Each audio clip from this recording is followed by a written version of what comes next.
गई है, क्यों की गई है, क्या चर्चा की गई है, इसका हम डिस्कशन आगे करते हैं। इसके पहले हम थोड़ा सा भागवत गीता का चर्चा करते हैं ताकि हम चीजों को कनेक्ट कर पाए।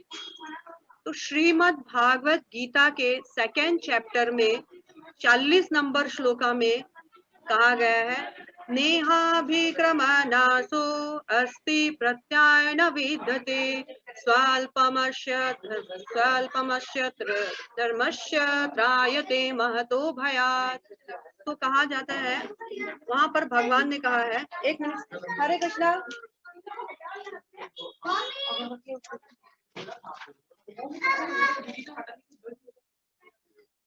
तो भागवत गीता में कहा गया है, इस प्रयास में ना तो कोई हानि है और ना ही कोई ह्रास। भक्ति के मार्ग में यदि कोई चलता है परंतु पूरी तरह से यदि नहीं चल पाता है या बीच में कोई विघ्न आ जाता है, उस विघ्न में कोई हानि नहीं होती है, ना ही कोई नुकसान होता है हमारा।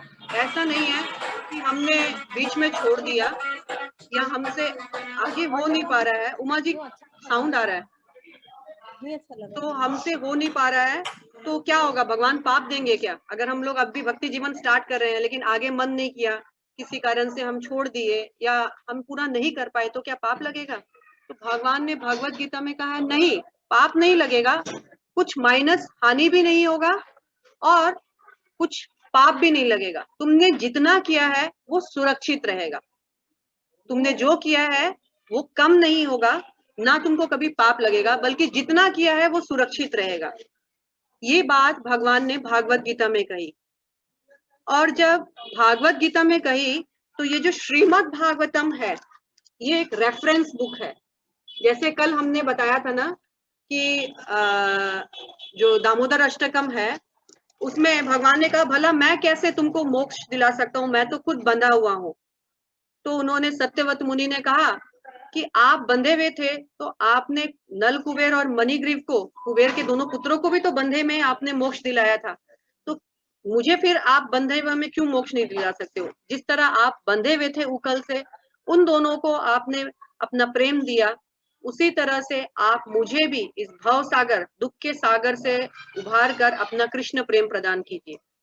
तो केस स्टडी हुई थी, उन्होंने रेफरेंस दिया कि आपने कुबेर के पुत्रों को मुक्त किया, मुझे भी करना पड़ेगा।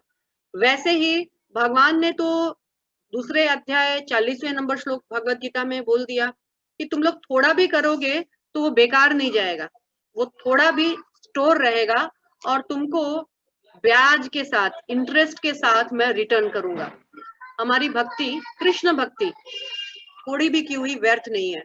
इसका केस स्टडी जो है हम लोग आज कर रहे हैं, वो क्या है, गजेंद्र। गजेंद्र का ये जो हम लोग कथा सुन रहे हैं, ये गजेंद्र मोक्ष का जो कहानी है, ये सच्चा है, कोई ऐसा इमेजिनेशन नहीं है। और इसमें हमको पता चलता है कि भगवान ने कहा है कि हमारी भक्ति हमेशा बनी रहेगी, कभी नुकसान नहीं होगा, कम नहीं होगा, बल्कि भगवान उसको इंटरेस्ट के साथ हमको वापस लौटाएंगे। ये गजेंद्र मोक्ष इसका ज्वलंत उदाहरण है। ये गजेंद्र कौन है? तो ये गजेंद्र, गज यानी हाथी और इंद्र माने हाथी का राजा, गज इंद्र एक हाथी है जिसकी कहानी आज हम पढ़ेंगे, जिसके बारे में हम सुनेंगे। ये गजेंद्र एक हाथी है और हाथी जो है हमेशा झुंड में रहता है, तो बाकी सारे जो फ्रेंड है उनमें वो राजा था, सारे हाथियों का राजा था, उनका नाम पड़ा गज इंद्र, गजेंद्र यानी जो हाथियों में राजा है। परंतु ये सिर्फ हाथियों का राजा नहीं था, वो इतना बलशाली था कि जंगल के जो शेर है वो भी उससे डरते थे और दूर से ही उसको नमस्कार करके चले जाते थे, भैया ये बहुत स्ट्रांग है, इसके मुंह मत लगना। शेर जंगल का राजा है, लेकिन जंगल का राजा शेर भी गजेंद्र से डरता था, इतना बलशाली था ये गजेंद्र। ये गजेंद्र जो है, गजेंद्र क्षीर सागर के बीच में एक बहुत सुंदर पर्वत था, त्रिकुट पर्वत। ये गजेंद्र त्रिकुट पर्वत पे वास करते थे और त्रिकुट पर्वत में ही एक घाटी भी थी, बहुत सुंदर घाटी, घाटी मतलब होता है वैली, बहुत सुंदर घाटी थी उस त्रिकुट पर्वत पे। तो उस घाटी में बहुत सुंदर सुंदर सरोवर थे, फूल बगीचे अट्रैक्टिव थे, इतने अट्रैक्टिव थे कि स्वर्ग के देवी देवता भी वहां आकर घूमने आते थे, नहाने आते थे। और स्वर्ग से गंधर्व लोग आदि सब उस घाटी में घूमना, उस जो सरोवर था उसमें नहाना इत्यादि करने के लिए वहां आते रहते थे। तो यही त्रिकुट पर्वत की जो घाटी है, और उस घाटी का नाम है ऋतुमत। इस त्रिकुट पर्वत की जो घाटी है ऋतुमत घाटी में ये गजेंद्र अपने झुंड के साथ रहते थे और अक्सर वहां पर घूमने जाते थे। एक दिन संडे का दिन था, आज के जैसे ही संडे के दिन गजेंद्र ने कहा चलो आज हम लोग पिकनिक में चलते हैं। पिकनिक में चलते हैं, हरे कृष्णा, मैं ऐसे ही बोल रही हूँ, पिकनिक में चलते हैं और आज एक get together, family get together करते हैं। तो फैमिली गेट टुगेदर में सब निकले। अब घूमने घूमने गए तो सब बोले कि पापा पापा यहाँ पे बहुत सुंदर झील है, चलिए इसमें नहा भी लेते हैं। अक्सर नहाते थे उसमें, लेकिन उस दिन क्या था, वो पिकनिक मूड में थे तो थोड़ा उत्पात ज्यादा हो गया नदी पे। उत्पात उस झील पे ज्यादा उत्पात होने के कारण क्या हुआ, तो कभी सूंड से हाथी अपने हथनियों पर पानी देता, तो कभी हथनी हाथियों पे पानी देती, कभी वो अपने बच्चों पे देता, बच्चे उस पे देते। इस तरह से वो खूब उस सरोवर का आनंद ले रहे थे। और काफी समय बीत जाने के बाद उस सरोवर में जो जो जीव जंतु थे, जलचर जो जीव जंतु थे, उन लोगों को बहुत डिस्टर्ब होने लग गया। और डिस्टर्बेंस के कारण उसका, उस झील का जो राजा था वो था एक घड़ियाल। घड़ियाल मीन्स एक क्रोकोडाइल, मगरमच्छ जिसको हम लोग बोलते हैं। तो वो झील का राजा होता है, पानी का राजा होता है मगरमच्छ। वो मगरमच्छ जो है उस झील का राजा था और उसने सोचा कौन मेरे साम्राज्य में कौन डिस्टरबेंस मचा रहा है। तो जरा जाए देखा जाए, तो देखा है कि गजराज जो है वो बहुत डिस्टरबेंस कर रहा है। गजराज इतना बलशाली था, उसको अपने बल का बहुत अहंकार था कि मेरे सामने तो हाथी वगैरह भी, मेरे सामने तो शेर भी नहीं टिक सकता है, तो दूसरे जीव जंतु का तो कहना ही क्या। तो मेरी क्या शान है, मैं इन हाथियों का राजा हूँ, समस्त बलशाली हूँ, मैं बलशाली हूँ। और वो किसी को नहीं धारता था। तो उसने देखा, उसने अनुभव किया कि पानी में से कोई उसके पाँव को पकड़ रहा है, जकड़ रहा है। तो उसने देखा, नीचे देखा तो अरे ये तो घड़ियाल है, ये तो एक मगरमच्छ है। मगरमच्छ, शेर मेरे आगे कांपते हैं तो मगरमच्छ से क्या डरना। तो लगा एक लात मारूं और इस मगरमच्छ को अभी भगा दूं। लेकिन वो मगरमच्छ ऐसा वैसा नहीं था, वो मगरमच्छ भी उस जल का, उस सरोवर का राजा था, है ना। वो भी कम बलशाली नहीं था। यहाँ इस मगरमच्छ ने हाथी के पांव को जकड़ा और छोड़ने का नाम नहीं ले रहा है। और उधर हाथी इतना बलशाली, उसको अपने बल पर इतना अहंकार कि वो सोच रहा है कि मैं छुड़ा लूं और इसको मार दूं, लेकिन पॉसिबल नहीं था। लास्ट में क्या हुआ, वो जो हाथी है वो अपने आप को असहाय फील करने लग गया। अपने जो अन्य हथनी है, अपने परिवार, बच्चों को, अपने फ्रेंड्स को, समाज के जो अन्य हाथी हैं उनकी तरफ देख रहा है। और वो सब क्या है, एक के सूंड के अंदर एक का सूंड ऐसे लपेट करके उस हाथी को खींचने का कोशिश कर रहे हैं उस पानी से। बहुत भरसक प्रयास, 1 दिन हो गया, 2 दिन हो गया, 3 दिन हो गया। सबको समझ में आ गया कि हमारे प्रयास से ये अब बचने वाला नहीं है। तो क्या हुआ, सब आकर किनारे खड़े हो गए, रोने लग गए।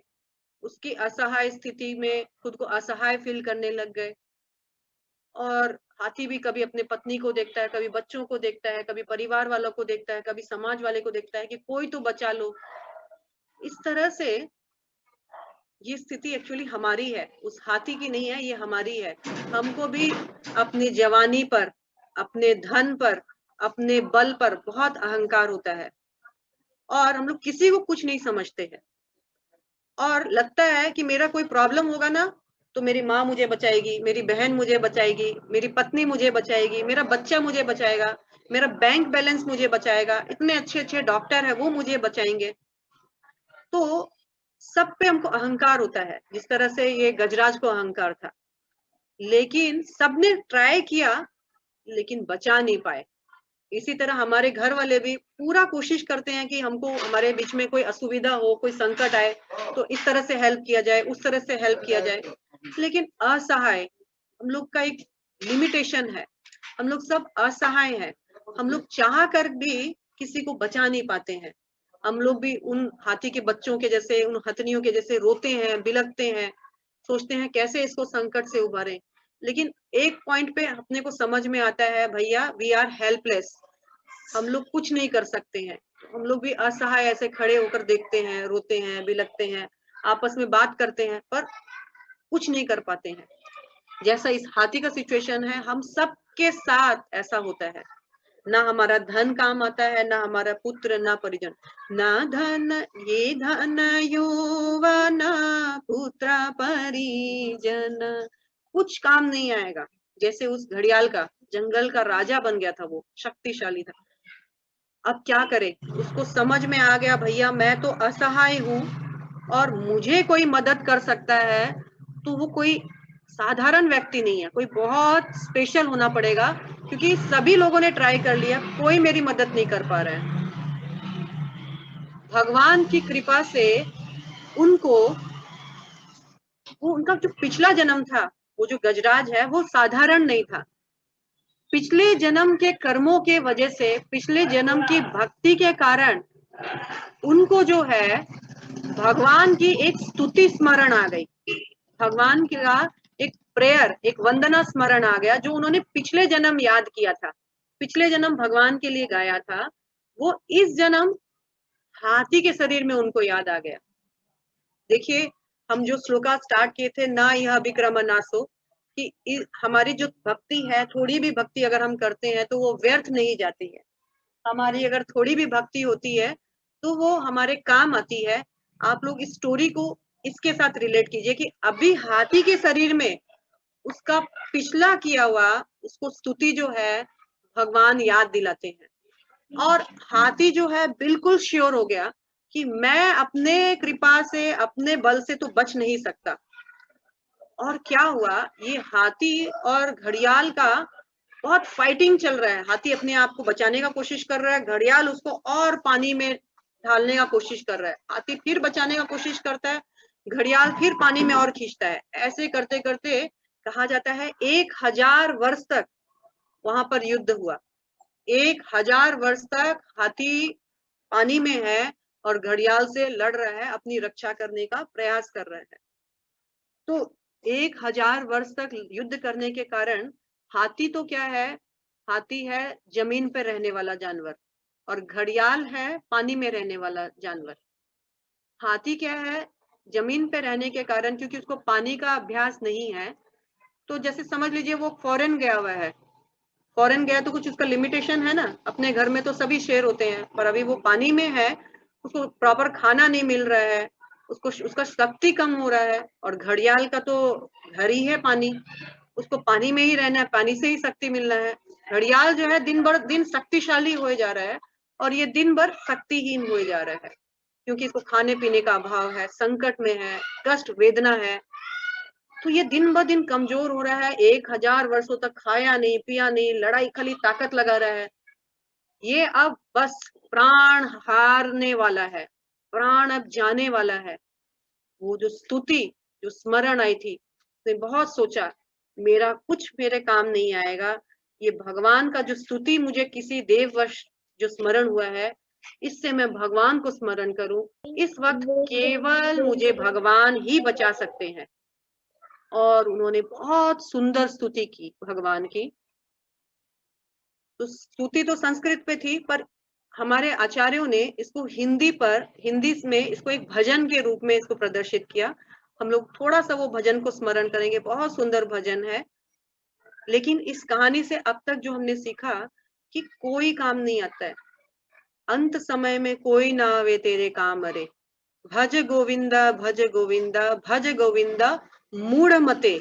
मूढ़ मते मतलब ए मूर्ख, तुम गोविंद का भजन कर ले, क्योंकि अंत समय में कोई ना आवे तेरे काम रे। ये घड़ियाल की कहानी से आप लोग देख रहे हैं, उसको लास्ट में स्मरण हो गया।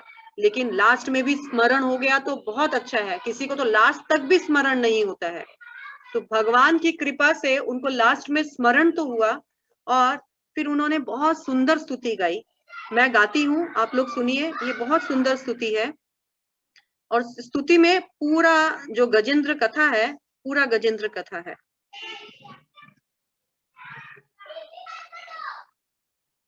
हे गोविंद राखो शरण अब तो जीवन हारी। हे गोविंद राखो शरण अब तो जीवन हारी। हे गोविंद राख शरण अब तो जीवन हारी। नीर पीवन हेतु गयो, नीर मतलब पानी, नीर पीवन हेतु गयो, मैं पानी पीने के लिए गया था। सिंधु के किनारे, सिंधु के किनारे, सिंधु बीच बसत ग्रह, ग्रह मीन्स घड़ियाल, सिंधु बीच बसत ग्रह चरण धड़ी पछाड़ी। कहा गया है मैं तो पानी पीने के लिए गया था, परंतु जब सिंधु के किनारे पानी पी रहा था तो एक घड़ियाल ने चरण धड़ी पछाड़ी। हे गोविंद राखो शरण अब तो जीवन हारी। अब तो जीवन हारी, अरे जीवन के हार अवस्था में भी यदि कोई कृष्ण को स्मरण कर ले तो भी वो बहुत भाग्यशाली है, क्योंकि भगवान ने भगवत गीता में कहा है 4 प्रकार के लोग मेरी शरण में आते हैं, आर्थ, अर्थार्थी, जिज्ञासु और ज्ञानी। अगर कोई विपदा में भी अगर इधर उधर नहीं भटक कर इस जगह उस देवी देवता उस तांत्रिक उस बाबा उस बहन जी की तरफ नहीं जाकर भी यदि जीवन के अंत में भी मेरी अगर विपदा में भी मुझे स्मरण करता है तो इसका रिजल्ट क्या है। देखिए, हाथी विपदा में कभी किया नहीं लेकिन विपदा में कर रहा है। 4 प्रहर युद्ध भयो, 4 प्रहर युद्ध भयो, ले गयो मझधारे, ले गयो मझधारे, नाक कान अब डूबन लागे, नाक कान अब डूबन लागे, अब तो जीवन हारे। उसको लगा अब तो भैया मरने वाला हूँ, नाक कान तक पानी आ गया है, वो घसीटते घसीटते मझधार में ले गया है और नाक कान भी डूब रहा है मेरा, मतलब अब इतना ही बचा है, अब तो पुकार लूं भगवान को। तो बोल रहे हैं हे गोविंद राखो शरण अब तो जीवन हारी। हे गोविंद राखो शरण अब तो जीवन हारी। द्वारका में शब्द भयो, द्वारका में हलचल मच गई, क्यों? क्योंकि एक शुद्ध भक्त भगवान को पुकार रहा है, पूरा द्वारका हिलने लग गया उसकी पुकार से। द्वारका में शब्द भयो, शोर भयो भारी, बहुत शोर मचने लग गया पूरा द्वारका में। ये क्या हो गया, क्यों द्वारका हिल रहा है, किसकी पुकार हो रही है ये? शोर भयो भारी, शंख चक्र गदा पद्म गरुड़ पलिये सिधारे, शंख चक्र गदा पद्म गरुड़ लिए सिधारे। भगवान तुरंत शंख चक्र गरुड़ और पद्म लेकर और गरुड़ जी को बुलाया, गरुड़ जी कम, मेरा भक्त मुझे बुला रहा है, बहुत संकट में है वो, जल्दी जाना है। तो गरुड़ जी क्या है, भगवान के वाहन है। गरुड़ जी प्रिपेयर्ड नहीं थे, गरुड़ ड्राइवर को भी तो थोड़ा टाइम लगेगा ना, गाड़ी निकालना है, गाड़ी सफा है कि नहीं, मालिक बैठेगा, पेट्रोल है कि नहीं चेक कर रहे हैं, तो गरुड़ जी थोड़ा लेट लगा रहे हैं। और यहाँ पर भगवान ऑलरेडी रेडी, और भगवान देख रहे हैं कि मेरा जो भक्त है बहुत संकट में है और ये गरुड़ लेट लगा रहा है। भगवान उसको बोल रहे हैं जल्दी करो जल्दी करो, और गरुड़ को जबरदस्ती करके भगवान गरुड़ को ले करके सिधार गए, निकल गए। कहाँ से? द्वारका से। किसकी रक्षा करने? गरुड़ जी की, गजेंद्र जी की, सॉरी। सूर कही कान्हा सुनो, सूर कही कान्हा सुनो, शरण है तिहारी, शरण है तिहारी, अब की बार करो कृपा, अब की बार कृपा करो, नंद के दुलारे, नंद के दुलारे, हे गोविंद राखो शरण, अब तो जीवन हारे, हे गोविंद राखो शरण, अब तो जीवन हारे। तो ये कहा गया है, सूरदास बोल रहे हैं कि हे नंद के दुलारे, अब की बार इस पे कृपा कर दो, ये जीवन हार जाएगा नहीं तो, एक बार इसकी रक्षा करने चले जाओ। और भगवान ने तुरंत उनकी रक्षा के लिए, तुरंत विदाउट डिले, भगवान गरुड़ पे सदा बैठे और भगवान निकल पड़े द्वारका से उनकी रक्षा करने के लिए। भगवान को एक सेकंड लगा उनके पास पहुंचने के लिए, क्योंकि भगवान बहुत गति से गरुड़ जी को ऑर्डर दे दिया कि एकदम 100 की स्पीड में गाड़ी को दौड़ाओ, क्योंकि बहुत बड़ा इमरजेंसी आया है, मेरा भक्त मुझे संकट में पुकार रहा है, मेरे भक्त को मेरी आवश्यकता है। इस कथा से आज क्योंकि 5:45 हो गया है, आज हमने ये कथा यही आधा पढ़ा। अब ये जो गजराज है, ये घड़ियाल है, इसके पूर्व जन्म की कथा जो है हम लोग कल पढ़ेंगे, कल सुनेंगे। इस कथा से आज की जो हमने कथा पढ़ी, इससे 4-5 प्रमुख बातें हैं जो हम लोग थोड़ा सा दोहराते हैं। एक तो भगवान ने भगवत गीता में कही कि मेरा भक्त यदि थोड़ी भी भक्ति करता है तो उसकी वो भक्ति व्यर्थ नहीं होती है।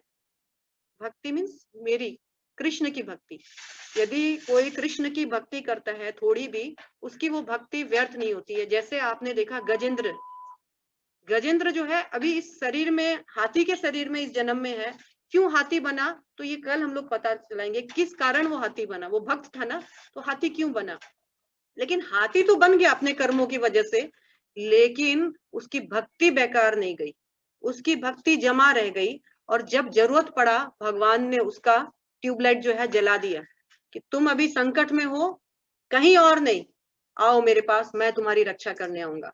और फिर आप लोगों ने देखा, प्रमाण भी मिला कि भगवान, इधर भक्त ने पुकारा नहीं कि भगवान रेडी उसकी हेल्प करने के लिए। तो यहाँ पर 2-3 चीज हम लोग और देखते हैं कि हमें भी अपने धन पर, अपने बल पर, अपने पुत्र परिजन पर बहुत गर्व रहता है, लेकिन सबका एक लिमिटेशन है। कोई एक लिमिट तक ही हमको मदद कर सकते हैं, और उनका जब लिमिटेशन, जब वो असहाय हो जाते हैं, जब हमको लगता है कि मैं भी असहाय हूँ, मेरा कोई सहारा नहीं है दूसरा, तो फिर एक ही सहारा है जो सबके काम आता है, वो है हरि।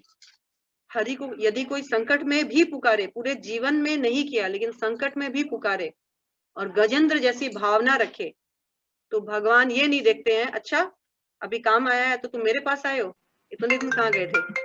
भगवान ये नहीं देखते हैं, भगवान बोलते हैं अच्छा आया तो सही मेरे पास।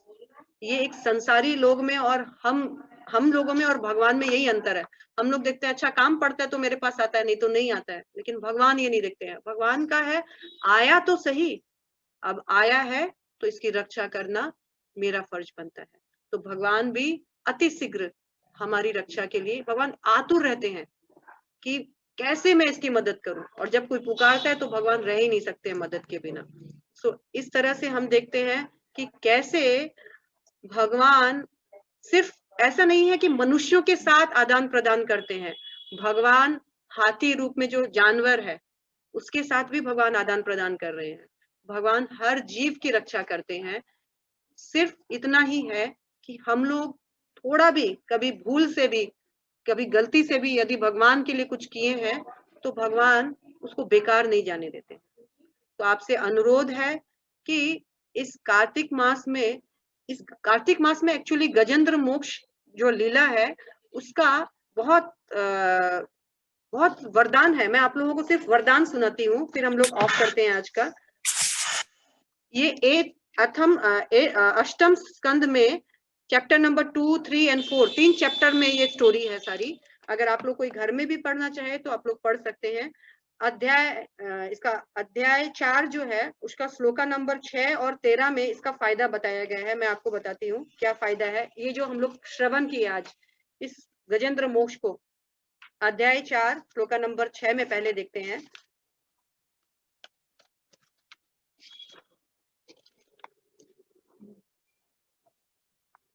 क्योंकि गजेंद्र का प्रत्यक्ष स्पर्श, मतलब भगवान ने तो डायरेक्ट छुआ था ना गजेंद्र को जब उसका रक्षा करने गए।